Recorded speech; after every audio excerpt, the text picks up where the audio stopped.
Pavagada Shriram labour aids forum ಸಂಸ್ಥಾಪಕ ಅಧ್ಯಕ್ಷರು. ಇದನ್ನು ನಾವು ಹೋಮ್ ಗಾರ್ಡ್ಸ್ ಪರವಾಗಿ ಹೋರಾಟ ಮಾಡ್ತಾಯಿದ್ದೀವಿ. ಕರ್ನಾಟಕ ರಾಜ್ಯದಲ್ಲಿ 27,000 ಜನ ಹೋಮ್ ಗಾರ್ಡ್ಸ್ ಇದ್ದಾರೆ. ಅವರಿಗೆ 365 ದಿನ ಕರ್ತವ್ಯ ಕೊಡಬೇಕನ್ನೋದು ನಮ್ಮ ಡಿಮ್ಯಾಂಡ್ ಆಗಿದೆ ಸರ್ಕಾರಕ್ಕೆ. ಭಾರತ ದೇಶದಲ್ಲಿ ಸುಮಾರು 18ಕ್ಕೂ ಹೆಚ್ಚು ರಾಜ್ಯಗಳಲ್ಲಿ ಈಗಾಗಲೇ 360 ದಿನ ಕರ್ತವ್ಯ ಕೊಟ್ಟಿದ್ದಾರೆ ಪೂರ್ಣಾವಧಿ. ನಮ್ಮ ಪಕ್ಕದ ಆಂಧ್ರ, ತೆಲಂಗಾಣ, ಗೋವಾ ರಾಜ್ಯಗಳಲ್ಲಿ ಕೂಡ 365 ದಿನ ಕರ್ತವ್ಯ ಕೊಟ್ಟಿದ್ದಾರೆ. ಇದನ್ನು ಹೊಸದಲ್ಲ.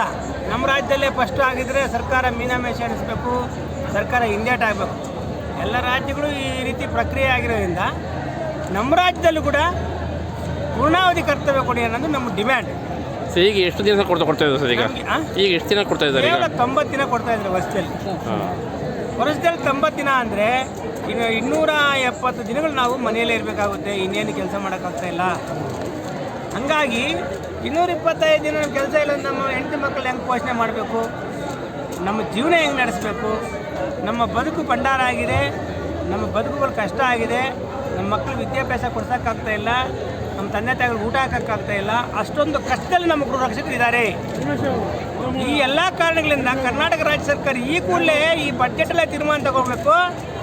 ಗೃಹ ರಕ್ಷಕರಿಗೆ 365 ದಿನ ಕರ್ತವ್ಯ ನೀಡಬೇಕು. 365 ದಿನ ಕರ್ತವ್ಯ ನೀಡಿದರೆ ಅವರು ಕೂಡ ಬದುಕು ಕಟ್ಕೊಳ್ಳೋಕೆ ಅನುಕೂಲ ಆಗುತ್ತೆ. ಮತ್ತು ರಾಜ್ಯದಲ್ಲಿ ನೇಮಕಾತಿ ಪ್ರಕ್ರಿಯೆ ಮಾಡುವಾಗ SSLC ಪಾಸ್ ಆಗಬೇಕು, ಹೈಟ್ ಇರಬೇಕು, ವೆಯ್ಟ್ ಇರಬೇಕು, ಎಲ್ಲ ಇರಬೇಕು ಅಂತ ಮಿಲಿಟರಿಗೆ ತಗೊತಾರೆ ರೂಲ್ಸ್ ಎಲ್ಲ. ನೇಮಕಾತಿ ಆದಮೇಲೆ ವೇತನ ಒಬ್ರಿಗೆ 500, ಒಬ್ರಿಗೆ 800. ಇದ್ಯಾವ ನೀತಿ? ನೇಮಕಾತಿ ಅವ್ರದ್ದು ಒಂದೇ, ಇದು ಒಂದೇ. ಒಂದೊಂದು ಇಲಾಖೆಯಲ್ಲಿ ಒಂದೊಂದು ವೇತನ ಕೊಡ್ತಾ ಇದ್ರಲ್ಲ. ಇಂಥ ಅಸಮಾನತ ವೇತನ ಬೇಡ. ಎಲ್ಲರಿಗೂ ಸಮಾನಾಂತ ವೇತನ, ಸಮಾನ ವೇತನ ಕೊಡಬೇಕು. ಯಾರಿಗೆ 800 ಕೊಡ್ತಾರೆ 800 ಕೊಡಿ, 900 ಕೊಡ್ತಾರೆ 900 ಕೊಡಿ. ಎಲ್ಲರಿಗೂ ಸಮಾನವಾಗಿ ಕೊಡಬಿಟ್ಟು ಒಬ್ರಿಗೆ ಹಂಗೆ ಒಬ್ರು ಹಿಂಗೆ ಕೊಟ್ಟರೆ ನಮ್ಮ ಗೃಹರಕ್ಷಕರಲ್ಲೇ ಗೊಂದಲ ಕ್ರಿಯೇಟ್ ಮಾಡ್ತಾರೆ. ಪೊಲೀಸ್ ಇಲಾಖೆ ನಮಗೆ ತೊಂದರೆ ಆಗ್ತಿದೆ ಸರ್ ನಿಮಗೆ? ಈಗ ರಕ್ಷಣಾ ಇಲಾಖೆಯಿಂದ ನಮ್ಗೆ ಯಾವುದೂ ತೊಂದರೆ ಇಲ್ಲ. ರಕ್ಷಣಾ ಇಲಾಖೆ ಪಾಪ ಅವರು ಕೂಡ ನಮಗೆ ಸಪೋರ್ಟೇ ಮಾಡ್ತಿದ್ದಾರೆ. ಏನಪ್ಪ ಗೃಹರಕ್ಷಕರಿಗೂ ಅವ್ರಿಗೂ ಒಳ್ಳೇದಾಗಲಿ, ಅವ್ರಿಗೂ ಪಾಪ ಡ್ಯೂಟಿ ಇಲ್ಲ, ಪಾಪ ನಮ್ಮ ಜೊತೆ ಡ್ಯೂಟಿ ಮಾಡ್ತಿರ್ತಾರೆ.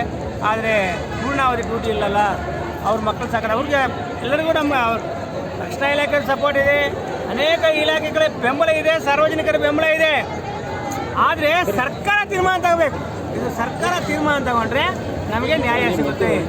ಆದ್ದರಿಂದ ಮಾನ್ಯ ಮುಖ್ಯಮಂತ್ರಿ ಸಿದ್ದರಾಮಯ್ಯ ಅವ್ರಿಗೆ ನಾವೇನು ಬೇಡಿಕೆ ಮಾಡ್ತಿದ್ರೆ ಅಂದರೆ, ಸಿದ್ದರಾಮಯ್ಯ ಸಾಹೇಬ್ರೆ, ನೀವು ಅಹಿಂದ ಮುಖ್ಯಮಂತ್ರಿ ಅಂತ ಹೇಳ್ತಿದ್ದೀರಿ, ಬಡವರು ಮುಖ್ಯಮಂತ್ರಿ ಅಂತ ಹೇಳ್ತಾ ಇದ್ದೀರಿ. ನೀವು ಗ್ಯಾರಂಟಿಗಳು ಕೊಟ್ಟು ಬಡವರಿಗೆ ಅನುಕೂಲ ಮಾಡ್ತಾ ಇದ್ದೀರಿ, ಅವೆಲ್ಲ ಸ್ವಾಗತ ಮಾಡ್ತೀವಿ, ಇಲ್ಲ ಅನ್ನಲ್ಲ. ಇಷ್ಟೆಲ್ಲ ಮಾಡ್ತಾ ಇರೋರು ನೀವು ಯಾಕೆ ಈ 27,000 ಜನ ಬಡವರಲ್ವಾ? 1 ವರ್ಷ 4 ತಿಂಗಳಿಂದ ಹೋರಾಟ ಮಾಡ್ತಾ ಇದ್ದೇವೆ ಈ ವಿಷಯಕ್ಕೆ. 1 ವರ್ಷ 4 ತಿಂಗಳಿಂದ ಹೋರಾಟ ಮಾಡ್ತಾ ಇದ್ದೀವಿ. ಯಾಕೆ ನೀವು ಗಮನ ಕೊಡ್ತಾ ಇಲ್ಲ?